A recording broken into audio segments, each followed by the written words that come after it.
ലൂക്കായുടെ സുവിശേഷത്തിൽ നാം ഇങ്ങനെ വായിക്കുന്നു. ആ ദിവസങ്ങളിൽ മറിയം യൂദായിലെ മലമ്പ്രദേശത്തുള്ള ഒരു പട്ടണത്തിലേക്ക് തിടുക്കത്തിൽ യാത്ര പുറപ്പെട്ടു.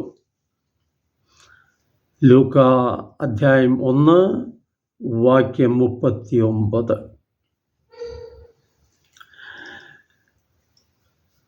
ദൂതസന്ദേശം ശ്രവിച്ച മറിയം ആരോടെങ്കിലും ആ രഹസ്യം പറയാൻ ആഗ്രഹിച്ചു. അവളെ മനസ്സിലാക്കാവുന്ന ഒരാളേ ഉണ്ടായിരുന്നുള്ളൂ, എലിസബത്ത്. അവൾ തൻ്റെ ബന്ധുവാണ്.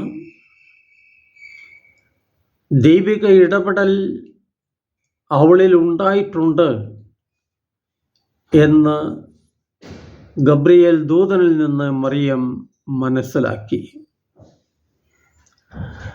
ഈ എലിസബത്തിന് മാത്രമേ അവളെ മനസ്സിലാക്കാൻ സാധിക്കൂ. ഈ എലിസബത്തിൻ്റെ പക്കലേക്കാണ് മറിയം തിടുക്കത്തിൽ പോയത്. ദൈവത്തിൻ്റെ ഇടപെടലുകൾ നമ്മളുടെ ജീവിതത്തിൽ ഉണ്ടാകുമ്പോൾ അത് തിരിച്ചറിയാൻ സാധിക്കുന്നത് വലിയൊരു അനുഭവമാണ്.